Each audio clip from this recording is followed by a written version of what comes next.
తిరుపతిరావు గారు, ఈరోజు ముఖ్యమంత్రి గారు చంద్రబాబు గారు ఢిల్లీ వెళ్తున్నారు. అమిత్ షా గారితో భేటీ వారంలో రెండోసారి, 2 వారాల వ్యవధిలో రెండోసారి. ఇది ఏదో indications are coming from Delhi that Jaganmohan Reddy garu arrest విషయంలో ఏదో ఒత్తిడి తీసుకొస్తున్నారు. హోంమంత్రి కూడా దీని మీద ఈరోజు సాయంత్రం ఖచ్చితంగా మాట్లాడబోతున్నారు. ఆందోళన పట్టుకునే జగన్మోహన్ రెడ్డి గారు తాడేపల్లి నుంచి బెంగళూరు జంప్ అయ్యారు.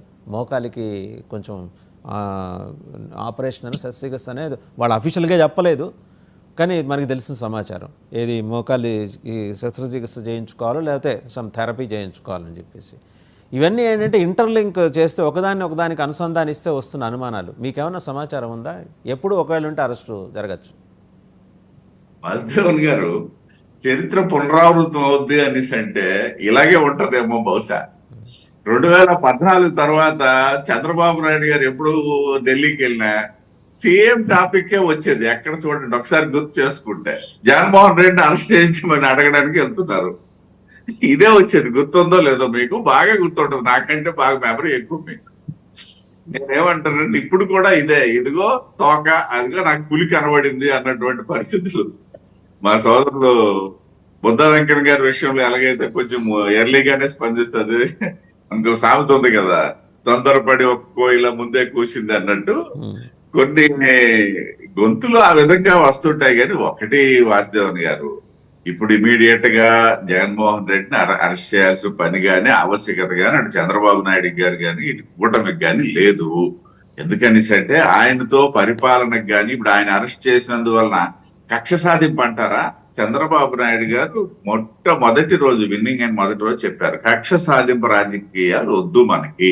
ఎందుకంటే ఆయన రాజకీయంగా ఎవరన్నా చిన్న చిటుకు నిర్ణయాలు తప్పు ఉండొచ్చు, కానీ ఎప్పుడు కక్ష సాధింపు కానీ లేకపోయినట్టయితే అనైతిక రాజకీయాలకు కానీ ఆయన కొంచెం దూరంగా ఉన్నటువంటి వ్యక్తి. కాబట్టి ఇవాళ కూడా 4.0లో కూడా ఆయన క్లియర్ గా చెప్పారు.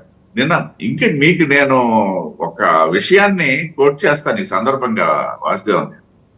ఇటువంటి డిమాండ్ తో పవన్ కళ్యాణ్ గారు very next day of result Delhi వెళ్తారు అన్నటువంటి భావన నాకు కూడా ఉండేది. ఎందుకంటే ఆయన బిఫోర్ ఎలక్షన్ ఆయన తాలూకా వెర్షన్, ఆయన మీద ఉన్నటువంటి వీళ్ళు పెట్టినటువంటి ఇబ్బందులు, ఒక మిత్రపక్షంగా మాకున్నటువంటి సానుభూతి నేపథ్యంలో ఆయన ఆ విధంగా రెస్పాండ్ అయ్యి సెంట్రల్ డిమాండ్ చేస్తారేమో అన్నటువంటి ఆలోచన అయితే నాకు కూడా ఉండేది.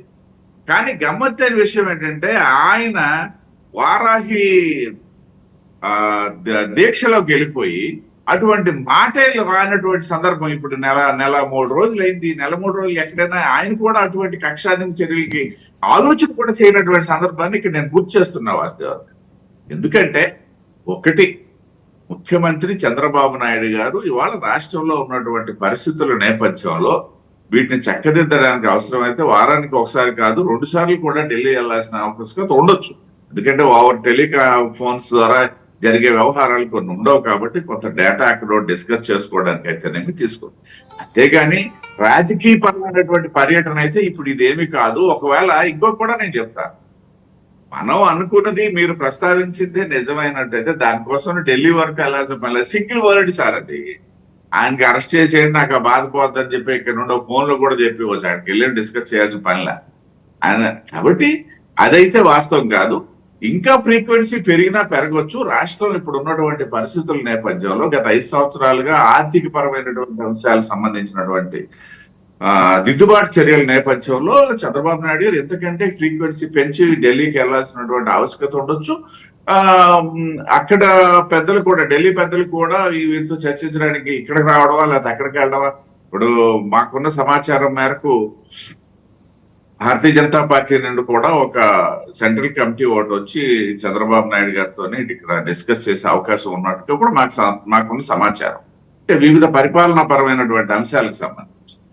అంటే కాబట్టి ఇటువంటి ఇదే కానీ కేవలం ఏదో జగన్మోహన్ రెడ్డి గారు బెంగళూరు వెళ్ళారు అనేసి అంటే ఆయనకి ఏదో ఇక్కడ నుండి భయపడి వెళ్ళాడు. అరెస్ట్ చేయాలంటే బెంగళూరులోనే అరెస్ట్ చేయొచ్చు, బంగ్లాదేశ్ లోనైనా అరెస్ట్ చేయొచ్చు మనకు ఉన్నటువంటి అవకాశాలు. మీరు చూస్తున్నారు, పాకిస్తాన్ లో రాత్రి తెల్లారేసరికి ఎవరు ఏట్ అవుతున్నారో తెలియట్లేదు, ఎవరో అనేది తెలియట్లేదు. మనకైతే తెలుసు, మీకు నాకు ఎవరని. ఇది నేపథ్యం. రైట్. ఒకసారి కాంగ్రెస్ నేత నేతి మహేశ్వరరావు గారి దగ్గరికి వెళ్ళాం. మహేశ్వరరావు గారు, నిన్న నుంచి అంటే గడిచిన 2 రోజుల నుంచి ఏపీలో జరుగుతున్న డెవలప్మెంట్స్ వ్యక్తిత్వ హననం. ఇప్పుడు ఆమె కరప్టెడ్ ఆఫీసర్ అయితే ఓకే, కరప్షన్ ఛార్జెస్ వరకు కన్ఫైన్ చేయాలి. విజయసాయి రెడ్డిని కూడా కరప్షన్ యాంగిల్లోనే టార్గెట్ చేస్తూ మాట్లాడాలి.